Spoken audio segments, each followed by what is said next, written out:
En el nombre del Padre, y del Hijo, y del Espíritu Santo. Amén. Padre nuestro que estás en el cielo, santificado sea tu nombre. Venga a nosotros tu reino. Hágase tu voluntad en la tierra como en el cielo. Danos hoy nuestro pan de cada día. Perdona nuestras ofensas, como también nosotros perdonamos a los que nos ofenden. No nos dejes caer en la tentación, y líbranos del mal. Amén. Dios te salve María, llena eres de gracia, el Señor es contigo. Bendita tú eres entre todas las mujeres y bendito es el fruto de tu vientre, Jesús.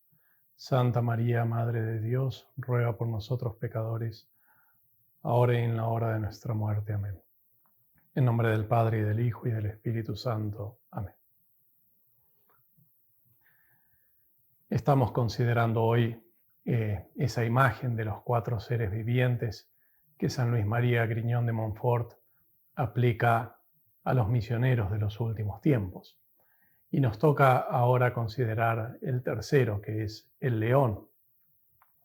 Podríamos tener como composición de lugar la batalla de nuestro Señor Jesucristo en el desierto contra Satanás, contra el tentador.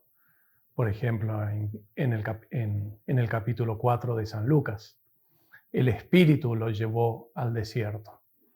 Jesús, lleno de Espíritu Santo, regresó del Jordán y bajo la acción del Espíritu era llevado por el desierto durante 40 días, donde fue tentado por el diablo. No comió nada en aquellos días, pasados los cuales tuvo hambre. Puede bien servir este pasaje para hacer contemplación sobre él y a partir de allí meditar en esto que nos propone San Luis María. Dice él que los misioneros estos de los últimos tiempos tendrán ojos de león contra vuestros enemigos. Valentía por su santa cólera y su celo ardiente y prudente contra los demonios, hijos de Babilonia. Es muy importante entender este texto según lo que Dios nos ha revelado, según la revelación de Dios. No podemos omitir el texto de San Pablo en la carta a los Efesios, capítulo 6, donde dice, porque nuestra lucha no es contra la carne y la sangre, sino contra los principados, contra las potestades, contra los dominadores de este mundo de tinieblas. Nuestra lucha es con los seres espirituales de la maldad que están en las alturas. A veces cuando hablamos de los enemigos, de tener espíritu de león, valentía, lo primero que hacemos, dice San Alberto Hurtado, es buscar enemigos por fuera. A ver, ¿quién es el contrario? ¿Quién es el, no sé, que es el mismo principio, es el mismo problema que encontramos en tantos pasajes de la vida espiritual cuando se pretende encontrar las explicaciones de las crisis espirituales que se pueden pasar en lo que está fuera, en lo que sucede fuera. Que si es el ambiente, que si es la cultura, que si es el destino donde estoy, que si es la compañía, o los superiores, o lo que tal hizo, o lo que tal dejó de hacer, o no sé quién, Bin Laden si quieren. O sea, es siempre buscar, primero, enemigos exteriores, segundo, buscar explicaciones exteriores para los problemas interiores que en definitiva son espirituales. Al final son vanos intentos por disfrazar las derrotas del alma. Que hay enemigos exteriores, los hay. Que hay dificultades exteriores y objetivas, las hay. Pero nuestra guerra no es contra la carne y la sangre. Nuestro batallar no es contra la carne y la sangre. Es contra los espíritus que pululan en los aires, es contra los principados, las potestades caídas, es contra los ángeles que se han rebelado contra Dios, es contra el espíritu de rebelión que quiere entrar en nuestras almas. Ellos lo único que quieren es obrar en nosotros, vencernos dentro del alma. Y entonces necesitamos ojos de león para descubrir los enemigos, para descubrir los verdaderos enemigos, sus engaños, sus tentaciones. Todo lo demás es errar el tiro. Y claro que hay grandes peligros en esto. Incluso el enemigo, el demonio considerado como enemigo. Debemos partir siempre de esa realidad objetiva, de que la batalla es espiritual y la primera batalla en todos los campos se libra dentro de nosotros, dentro de nuestros corazones, dentro de nuestras almas. Porque el que se acerca al diablo pretendiendo luchar contra él sin reconocer esto primero, le va a pasar como cuenta el libro de los Hechos, el capítulo 19, de aquellos que exorcizaban en el nombre de ese Jesús que predica Pablo, pero que no eran seguidores ni de Jesús ni de Pablo. Y el demonio les dio una buena paliza. Se tuvieron que escapar desnudos porque les dijo: a Jesús lo conozco, sé quién es Pablo, pero vosotros ¿quiénes sois? Entonces, solo cuando somos conscientes de dónde está la verdadera batalla, de dónde está la verdadera lucha, entonces estamos bien encaminados. Podemos tener estos ojos y necesitamos estos ojos de león para enfrentarlo. Y ya después, claro, sí, también vendrá el luchar contra la presencia del mal en el mundo. Entonces el combate es interior. Hay que saber que es así, hay que pedir la gracia de enfrentarlo con la gracia de Dios. Dice Santa Teresa de Jesús: tomad mi consejo y no os quedéis en el camino, sino pelead como fuertes, hasta morir en la demanda, en la batalla, en el ataque. Pues no estáis aquí a otra cosa, sino a pelear. Y con ir siempre con esta determinación de antes morir que dejar de llegar al fin del camino. Necesitamos ese espíritu. También porque, claro, una de las primeras acciones del enemigo en las almas para impedirles ir adelante es a través del miedo, infundiendo miedo. Un temor que puede llegar a ser paralizante.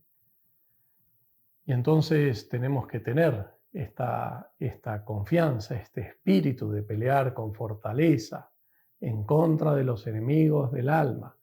Pero este espíritu, esta valentía, no viene de nosotros mismos, naturalmente, sino que se apoya solamente en la gracia de Dios, en el poder de Dios.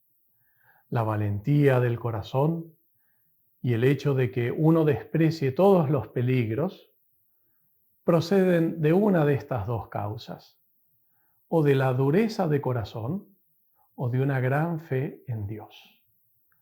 Una está vinculada al orgullo, la otra, en cambio, a la humildad de corazón. Este texto, como gran parte de los textos que seguiremos en esta conferencia, en esta meditación, es de Isaac de Nínive. Es un padre de la Iglesia Oriental, Isaac el Sirio, también conocido así. Él, si bien pertenecía a una iglesia que en ese momento, a una iglesia nestoriana, con influencia nestoriana, no se encuentran en sus escritos afirmaciones ni doctrina nestoriana. Es más bien, es muy católico en sus expresiones. Si bien hay que decir también que en algún paso afirma ese perdón universal futuro que postularon erróneamente, incluso también algunos de los padres. Es lo que se llama la apocatástasis. Bueno, pues bien, tomaremos de este padre, de este padre Isaac de Nínive, porque nos puede ayudar a mencionar algunos algunos de los enemigos y de los peligros. ¿Dónde están los peligros del alma? Lo que hemos dicho, hemos de reafirmarlo. Necesitamos ojos de león para todos los enemigos del alma. Y sabemos que son la carne, el mundo y el demonio. La carne, el espíritu, la carne que habla de comodidad, el espíritu mundano del mundo, que habla de lo innecesario, de lo que no ayuda a la salvación del alma, y el demonio, que es malicia, que es soberbia pura, pero tenemos que mirarlos a todos ellos con ojos de león, o sea, mirarlos como enemigos, mirarlos como enemigos. Pero claro que siempre tenemos que prestar especial atención al último, al demonio, porque es el que sabe aprovecharse de los otros dos, con malicia. Y sus engaños son múltiples. Están descritos abundantemente por la literatura espiritual. Basta recordar las reglas de discernimiento de San Ignacio y necesitaríamos recordarlas realmente con frecuencia, hacerlas parte de nuestra vida, para descubrir su acción, para descubrir cómo está siempre acechando, cómo molesta, cómo a veces pone escrúpulos, cómo pone tentaciones para quitar la paz, cómo procura que acortemos la oración, trabaja por impedir el servicio divino, enflaquece el alma, la debilita, hace creer que estamos olvidados de Dios. Y todo porque donde no logra hacer pecar, busca atormentar para impedir el bien del alma. Decíamos antes que seguiremos a este padre Isaac de Nínive porque mencionando algunos de los enemigos o de los engaños del enemigo, que es el demonio, sabiendo que esta lista y la descripción se podría hacer de muchas maneras y los autores espirituales, los santos, lo hacen de muchísimas maneras. Aquí simplemente presentamos algunos elementos que nos puedan ayudar. Él menciona, y lo importante, volvemos a decir, es como mirar a cada una de estas cosas y mirar al demonio del cual vienen con ojos de león, o sea, con fiereza, con una gran decisión. Y el primero que mencionamos, siguiéndolo a él, dice es enemigos en la vida espiritual. Es el ocio. Describe largamente, siguiendo la tradición de los padres del desierto, las consecuencias del ocio. Y cuán malo es el no hacer la voluntad de Dios por pereza. Y cómo eso va poco a poco, pero notablemente, ensuciando el alma. Y es lo que hace un suelo fértil, crea un suelo fértil para el crecimiento de distintos vicios. Si bien dice él que al principio, cuando uno se va entregando, no va reconociendo el ocio como enemigo, sino quizás lo reconocerá solo como un visitante que cada tanto viene, pero no como enemigo. Dice, al principio parecerá que todo sigue más o menos igual, porque entra muy sutilmente, muy de a poco, y pasado solo un poco de tiempo, el alma se verá despojada también de aquella inteligencia que se alegra por el bien, especialmente por el bien espiritual. Esa inteligencia que se alegra por el bien, claro, es la percepción del bien divino como gozo del alma, es el bien y el gozo de la contemplación, del espíritu contemplativo. Eso se pierde. Es una descripción, usando otras palabras, de lo que los autores espirituales mencionan como asedia. Asedia es propiamente esa tristeza ante el bien espiritual. Es como un hastío de ello. En cambio, cuando el alma tiene su alegría en Dios, en su voluntad, en los bienes reales y profundos del alma, el cuerpo no es sensible a las aflicciones, aunque sea débil, será débil, pero no será penoso en un mal sentido. Ese cuerpo soportará, de hecho, un peso doble y no se fatiga. Relacionado con esto, otro enemigo que podemos mencionar relacionado como hijo, como consecuencia, son los malos hábitos y la negligencia. Pereza es una cosa, es no moverse a hacer lo que hay que hacer. La negligencia es descuidar directamente el bien que debemos hacer. Dice, cuando la negligencia comienza a penetrar furtivamente en tu alma y hace retroceder tu alma hacia la oscuridad, la casa está a punto de sumergirse en las tinieblas, los síntomas más inmediatos que experimentarás secretamente en ti son los siguientes.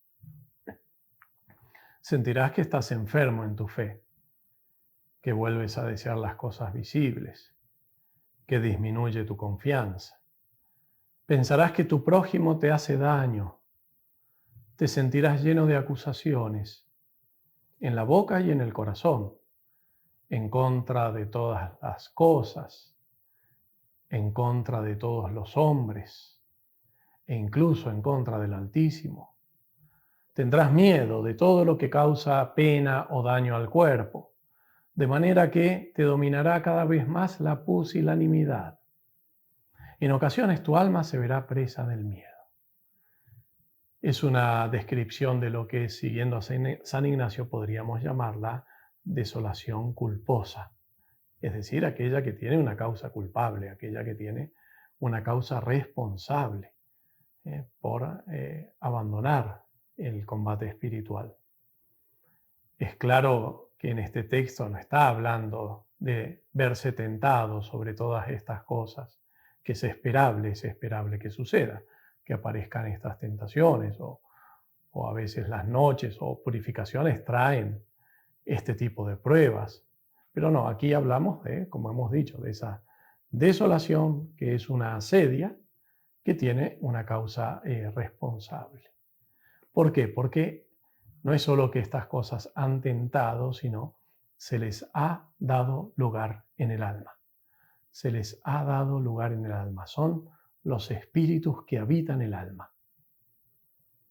Otro enemigo del alma al cual hay que presentar mucho rostro, sin diálogo, sin discusión, sin concesiones especialmente, es la murmuración en todas sus formas.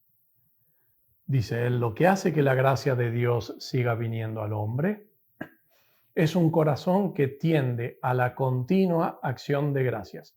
Y esto es lo que le falta al murmurador. Esto es lo que le falta. Un corazón que tiende a la continua acción de gracias, porque está dispuesto a agradecer sobre todo. Aquello que introduce las tentaciones en el alma es el impulso de la murmuración, que se agita continuamente en el corazón. Dios tiene paciencia con todas las debilidades del hombre, pero es incapaz de dejar sin corrección al que no cesa de murmurar. Es incapaz de dejar sin corrección a quien no cesa de murmurar. Y él aconseja, lo mencionamos porque es útil ayuda. Dice, cuando uno está ante alguien que murmura, dice, vuelve oscuro tu rostro con aquel que comienza a hablar ante ti sobre tus hermanos. Obrando de esa forma te encontrarás vigilante, tanto ante Dios como ante aquel que habla mal de sus hermanos. Vemos que son enemigos, son tentaciones, son confusiones. También él menciona, naturalmente, algunas pasiones. Se entiende que se transforman en enemigos cuando no son ordenadas según la recta razón y no son ordenadas según la voluntad de Dios. Aquí menciona la ira. Distingue claramente él lo que tiene de primer movimiento, de reacción pasional espontánea, y enseña bien que no ese es el campo de la mayor lucha espiritual. Ante eso simplemente paciencia, o sea, y hacer el trabajo profundo que es necesario. Dice, pero resulta condenable cuando en nuestras acciones nos servimos libremente de él, del impulso de la ira. cuando le damos lugar, cuando lo secundamos, cuando lo seguimos, cuando obramos conforme a Él. O cuando le abrimos en nosotros un espacio y dejamos que persista en nuestra inteligencia con el continuo rumiar de nuestro pensamiento. Aquí está la clave. Es este el campo propio del trabajo en la virtud de la paciencia, en no dejar que persista en la inteligencia con ese continuo rumiar del pensamiento.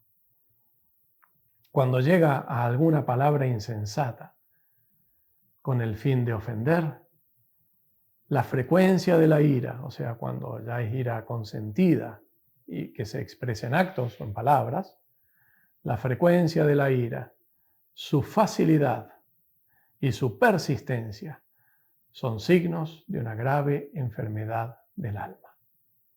Y sí, no es justificable, no es justificable. Son signos de una enfermedad del alma. En aquellos, dice él, que se preocupan de sí mismos, es decir, que solo piensan en sí mismos, que están centrados en sí mismos. La ira se vuelve habitual a causa de la asedia y de la aflicción de la inteligencia, este rumiar. Esto aflige finalmente, porque no son solícitos en adquirir la grandeza de corazón en medio de sus dolores. Esta es la paciencia, es la definición, una definición hermosísima de ella. Adquirir ser solícito, preocuparse, tenerlo como el objetivo, tenerlo como la gracia que se pide especialmente a Dios. Ser solícitos en adquirir grandeza de corazón en medio de las dificultades y dolores, en medio de lo que nos hace sufrir.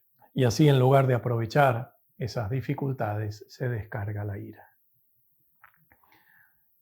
Mencionamos también la vanagloria.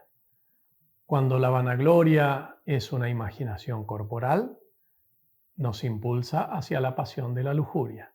Es muy interesante esta relación entre la vanagloria y la lujuria. Por el contrario, cuando es una imaginación del alma, psíquica la llama él, hace que crezca en nosotros la llaga de la soberbia. La primera actúa refiriéndose al bienestar o alabanzas del cuerpo, la segunda valiéndose de las virtudes de la conducta o del conocimiento. Hemos de mencionar también otro enemigo que podemos llamar el celo imprudente, un celo desmedido. A esto también se refiere, por ejemplo, San Juan de la Cruz. Un celo desmedido o perjudicial que no viene de Dios, que es más una agitación que un santo celo por la gloria de Dios. La diferencia puede a veces ser muy sutil y puede ser esto muy engañoso, porque es un celo preocupado por la perfección, por lo mejor, por la justicia, por cómo deberían ser las cosas, hay tantas maneras en las cuales lo que parece un celo por el bien, por lo bueno, por la gloria de Dios, en realidad es un enemigo del alma. Dice él, un hombre celoso en este sentido, y que sí, que encontramos tantas veces. Dice, no alcanza nunca la paz del pensamiento. Podemos llamarlo de otro modo, y es el perpetuo disconforme. El perpetuo disconforme. Un hombre celoso en este sentido no alcanza nunca la paz del pensamiento. Y aquel que está privado de paz también está privado de alegría.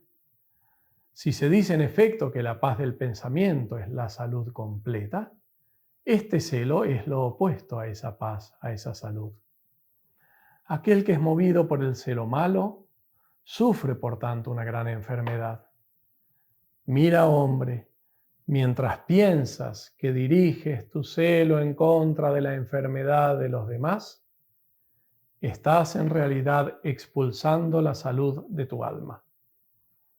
Mientras piensas que te preocupas por la salud de los demás, estás o te preocupas por la enfermedad de los demás, estás expulsando la salud de tu alma. Preocúpate ante todo de lo que es medicina para ti mismo.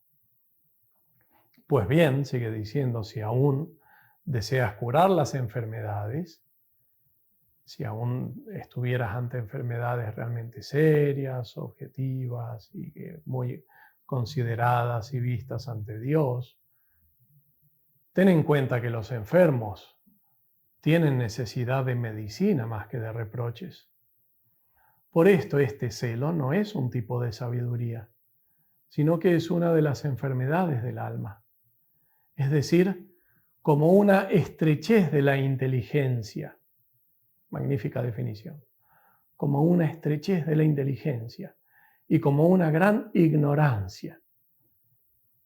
Principio de la sabiduría divina es la tranquilidad, que se logra por la magnanimidad cuando se sabe soportar las debilidades de los demás. La magnanimidad que sabe soportar las debilidades de los demás. ¿Quieres conocer a un hombre que tiene el corazón desquiciado por su mucho hablar? Porque está siempre mirando a ver qué tendría que ser de otra manera, cómo los demás tendrían que hacer mejor, cómo tendrían que dejar de no sé qué, por la turbación de sus sentidos y por el hecho de que litiga por tener la razón en cualquier cosa de que se trate. Seguimos citando a este padre del desierto. El don de Dios y su conocimiento no son motivo de contienda y griterío. La verdad de Dios comunicada a las almas no son motivo de contienda y griterío. Al contrario, el lugar donde habita el Espíritu se encuentra enteramente lleno de paz, de amor y de humildad. Y esta es la señal de la venida del Espíritu. Otro enemigo que hemos de mencionar es el de, podemos llamar, quizás San Juan de la Cruz lo llamaría la gula espiritual, es decir, el afecto a las adquisiciones espirituales, a los dones espirituales, las virtudes incluidas. Dice él, si practicas una buena virtud y no experimentas el placer de su ayuda, no te extrañes, porque mientras el hombre no se vuelva humilde, no recibe el salario de su trabajo. La recompensa no se da por el trabajo, sino por la humildad. A quien le falta la segunda, pierde la primera. Si has trabajado bien ante Dios y Él te ha regalado un don por tu rectitud ante Él, para estimularte aún más y darte alegría en tus fatigas, implórale así, rézale así, o bien que te conceda el conocimiento profundo para que sepas cuán necesario es ser humilde, o bien pídele que sobre aquel don establezca un guardián, ese don de esa virtud, de ese don espiritual, de ese crecimiento, establezca un guardián, es decir, que no te des cuenta de que lo tienes. O bien, pídele que te quite tal don, a fin de que no sea para ti causa de perdición. Son palabras realmente muy fuertes. El espíritu del mundo, sin duda, que es otro de los enemigos que tenemos que mencionar y al cual hay que mirar con ojos de león, de principio a fin, sin componendas. Hay muchos, dice él, es muy interesante esto, dice, hay muchos que por abstenerse en 2 o 3 cosas del mundo, están convencidos de que ellos en sus comportamientos se encuentran casi totalmente fuera del mundo. Como claro, se han separado de algunas de las cosas del mundo, piensan que esas 2 o 3 cosas ya dan inmunidad. Y no es así. No se han dado cuenta de que aunque en 2 o 3 cosas están lejos, en todo lo demás tantas veces están en medio del espíritu mundano. Están en medio del mundo, dice él. Solo puede acercarse a Dios aquel que se aleja definitivamente del mundo. En esto consiste la virtud, en estar en la propia alma, en el propio pensamiento, vacíos del mundo, vacíos del mundo. No se extinguen las pasiones y malos deseos sin desierto y soledad. No se extinguen las pasiones y malos deseos sin apartamiento del mundo, sin apartamiento de las cosas mundanas, de sus principios, y cada vez se ve con más claridad. Hace falta ojos de león con un celo ardiente y con un celo prudente.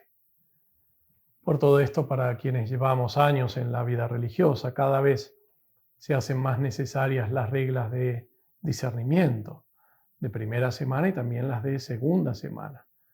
O sea, para desenmascarar las múltiples maneras que tiene el enemigo de disfrazarse de ángel de luz, de enredarnos con cosas indiferentes o aparentemente buenas. Y referido a esto, sea el espíritu mundano, sea especialmente a lo que dijimos, a ese peligro de las adquisiciones espirituales, que está relacionado también con ese ser imprudente, son la madre y la hija, ¿no? Está también algo que puede ser de mucha utilidad y que sería incluir en nuestros exámenes, cuando decimos que nos examinamos ante Dios. Examinar también nuestras virtudes o lo que creemos nosotros que son nuestras mayores virtudes. Porque desde el momento en el cual las pensamos así, ya sería posible que haya algún afecto a ellas y no podemos de ninguna manera excluir que ese afecto sea un afecto desordenado. Es decir, que el alma, poner el alma en alguna manera en ellas, poner nido allí, considerarlas como propias en cuanto propias. Y entonces, claro, las mismas virtudes son caldo gordo para el enemigo. Entonces, eso puede ayudar no solo a examinar nuestros defectos, a examinar nuestras virtudes.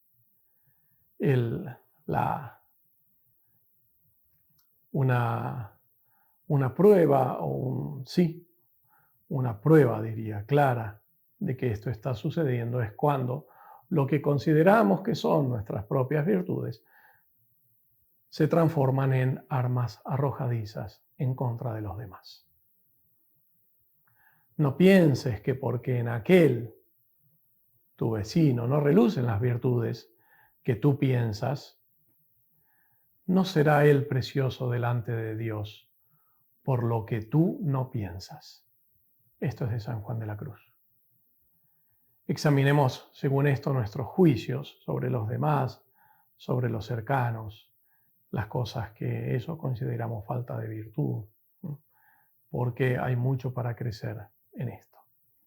Para vencer al enemigo en toda la amplitud de esta charla y de mucho más que se podría decir.